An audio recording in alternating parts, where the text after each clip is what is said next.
Today, as the signpost would suggest, we are heading up to some ruins, not only to learn of the settlement, but also of someone of particular notoriety who lived on the settlement. Welcome to Exploring Scotland's History.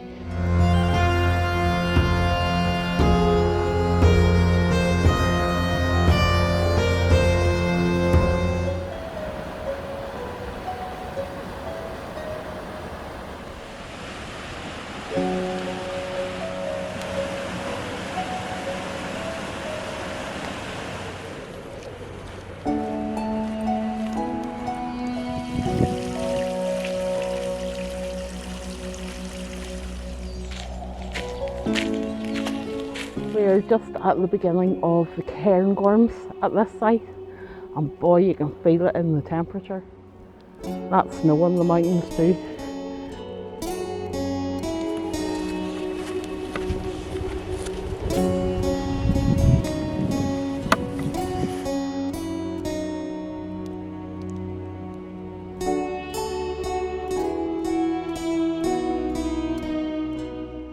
No apology, I'm out of breath. We are about to enter the field that the ruins are in. It appears to be starting to snow. Yes, I love Cairngorm. Let's go and have a look.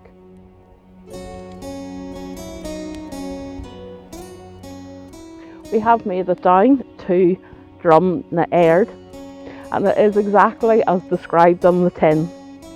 Druim means a ridge, Aird means a round steep hill. And that's exactly what we're standing on. The settlement consists of nearly a dozen buildings, 3 livestock enclosures, a corn drying kiln, which is kind of what you'd expect. There are also remains of old field walls, but you can see the shape of the buildings. It was clearly quite a decent sized settlement in its time. The area is first mentioned in 1572 by Lord Huntly. There were parish records right up until the end of the 18th century registering the usual births, deaths and marriages, but by the end of the 19th century there appears to be nothing. The local tale tells that this settlement became abandoned by the women folk only after the men folk had died on their way home from a wedding celebration of exposure in a really foul blizzard. While I would like that story to be true, I do wonder, because the abandonment of this settlement it really marries up with the clearances after Culloden, and also the forming of Newton Moor just a few miles up the road, which New Town Moor, yes, it was a large new town, and a lot of the folk that had been cleared arrived there. To be fair, on a very personal level, I feel that Highlanders in those days would have been very aware of their topography and very, very capable of finding their way home, even if they had had a few drams too many. But it is the story that is traditional to the area, and what a beautiful area it is.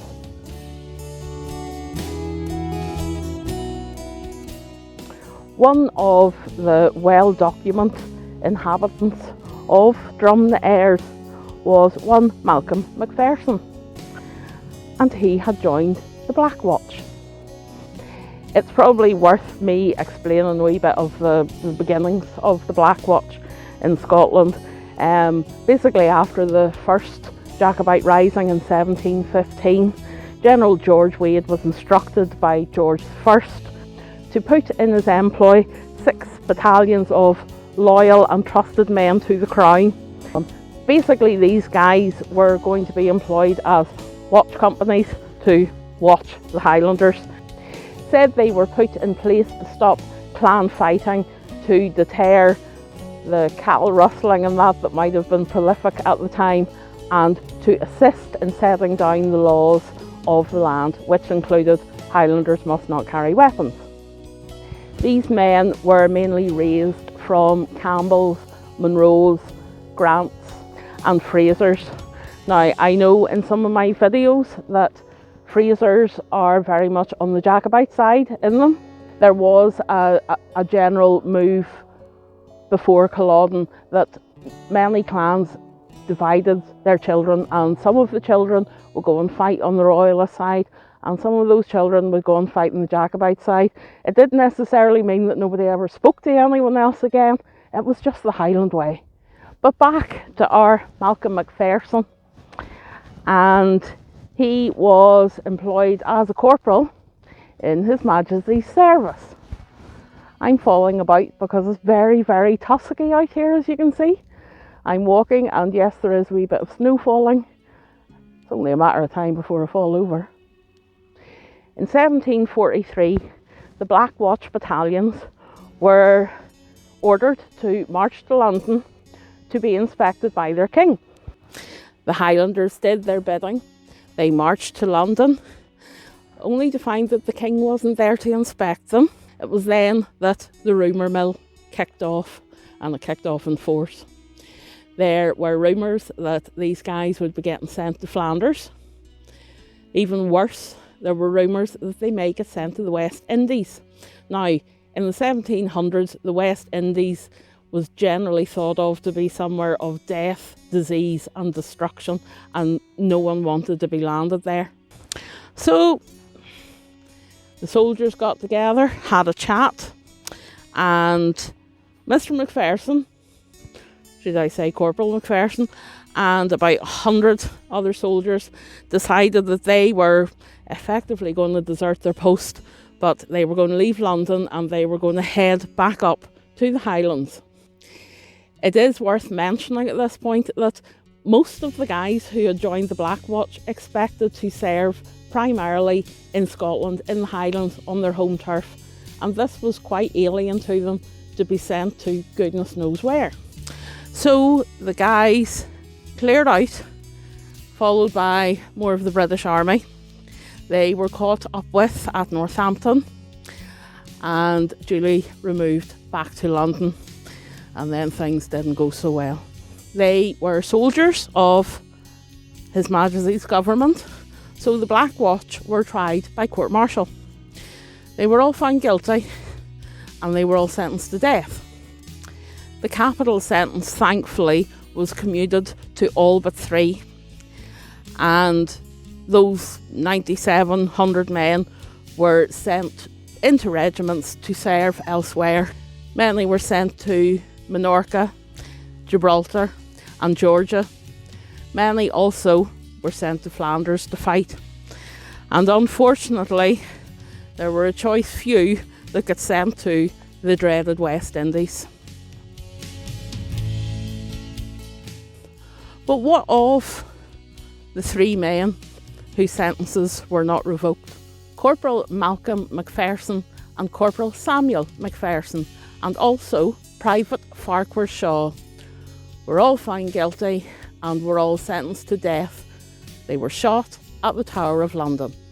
There is a memorial at the Tower of London that has lists and lists of the many people who were executed by the establishment. I can't help on a personal level feel that these men were possibly let down by the very establishment they had given their loyalty and trust to. The Black Watch are still about today as part of the Royal Regiment.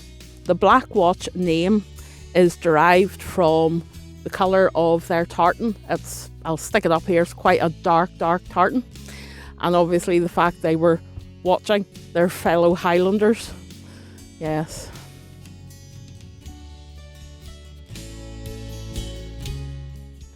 So that was, well, a quick introduction to the Black Watch and the story of the Black Watch mutiny, which obviously didn't go so well for 3 of them, and probably the poor chaps sent to the West Indies. Druim na Aird is a fantastic settlement. I think I would live here, despite the fact that I think we can nearly call this blizzard conditions. If you enjoyed the video, please like, subscribe and leave a comment. It really helps the channel grow. Thank you to all my supporters. We are going to head back to the car through these blizzard conditions. We'll be fine. Thank you for watching.